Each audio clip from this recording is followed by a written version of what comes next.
গাজায় যে মুহূর্তে ইসরায়েলি বর্বর বাহিনী, ইসরায়েলি দখলদার বাহিনী বর্বর হামলা পরিচালনা করছে এবং গাজাবাসীদের শেষ আশ্রয়স্থলটুকু মাটির সাথে মিশিয়ে দিয়েছে, যখন গাজাবাসীদের সাপোর্ট দেওয়ার মতন কেউ নেই, ঠিক সেই সময় স্পেনের প্রধানমন্ত্রী উনি গাজাবাসীদের পক্ষে দাঁড়িয়েছেন।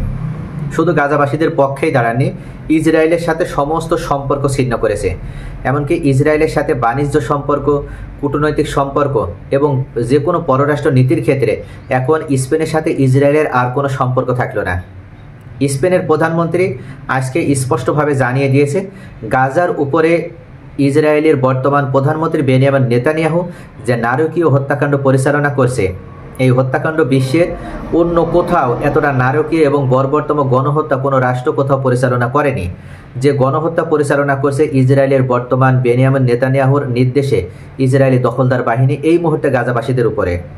যতদিন তারা এ ধরনের অন্যায় অবরোধ আরোপের মাধ্যমে গাজাবাসীদেরকে নিঃশেষ করার চেষ্টা করবে, গাজাবাসীদেরকে তারা যেভাবে অন্যায় অত্যাচার করার মাধ্যমে গাজায় তাদের শেষ আশ্রয়স্থলটুকু ধ্বংস করে দিয়েছে, যতদিন এ ধরনের নারকীয় অত্যাচার এই দখলদার আইডিএফ বাহিনী পরিচালনা করবে, ততদিন ইসরায়েলের সাথে কোনো ধরনের কোনো কূটনৈতিক সম্পর্ক, পররাষ্ট্র বিষয়ে কোনো সম্পর্ক স্পেন আর রাখবে না। স্পেনের প্রধানমন্ত্রী যেটা করে দেখালো, বিশ্বের অন্য কোনো মুসলিম রাষ্ট্র সেটা করে দেখাতে সক্ষম হয়নি। অথচ মধ্যপ্রাচ্যে যে রাষ্ট্রগুলো তারা এই মুহূর্তে বিলাসিতায় গা ভাসিয়ে দিয়েছে, যারা এই মুহূর্তে আনন্দের সাগরে তারা ভেসে বেড়াচ্ছে, যে শাসকগুলোর পক্ষ থেকে যে প্রতিবাদ হওয়ার কথা ছিল, তারা প্রতিবাদ হতে দূরে থাক, তারা সকলেই যেন ইসরায়েলকে বাহবা দিছে। এমনকি নতুন নতুন ফতোয়া বের করছে মধ্যপ্রাচ্যের এই আলেমরা। গাজাবাসীদের এই করুণ পরিণতির জন্য বরং হামাসকে দায়ী করছে এবং গাজার প্রতিরোধ যোদ্ধাদের দায়ী করছে, এবং ইসরায়েল যে সঠিক কাজ করছে এটার পক্ষেও তারা ফতোয়া প্রদান করছে।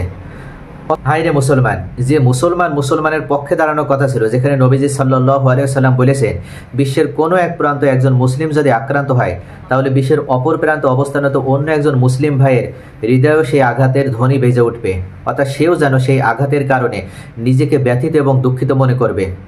অথচ গাজাবাসীদের উপরে গত 1.5 বছর ধরে, 2.25 বছরের কাছাকাছি, 1 বছর 7 মাস যে নারকীয় হত্যাকাণ্ড, যে নির্মমতম যে অত্যাচার পরিচালিত হচ্ছে, তাদের থাকার কোনো জায়গা নেই, তাদের খাওয়ার জন্য কোনো খাবার নেই, এমনকি তাদের চিকিৎসার শেষ আশ্রয়স্থল, শেষ হাসপাতালটুকু তাদের কাছ থেকে কেড়ে নেওয়া হয়েছে। এমত অবস্থায় তাদের পাশে দাঁড়ানোর দরকার ছিল যে মধ্যপ্রাচ্যে যে রাষ্ট্রগুলোর, সেই রাষ্ট্রগুলোই তারা নীরব দর্শকের ভূমিকা পালন করছে। সকলে স্পেনের প্রধানমন্ত্রীকে বিরেভাট লিডার বলে আখ্যায়িত করছে। তো স্পেনের প্রধানমন্ত্রী যেটা করে দেখালো, এটা যদি মধ্যপ্রাচ্যের শাসকবৃন্দ করে দেখাতে পারত, তাহলে আজকে গাজায় স্থিতিশীলতা আসতো এবং যুদ্ধবিরতি কার্যকর হতো এবং গাজা স্বাধীনভাবে তারা এই পৃথিবীর বুকে মাথা উঁচু করে দাঁড়াতে পারত।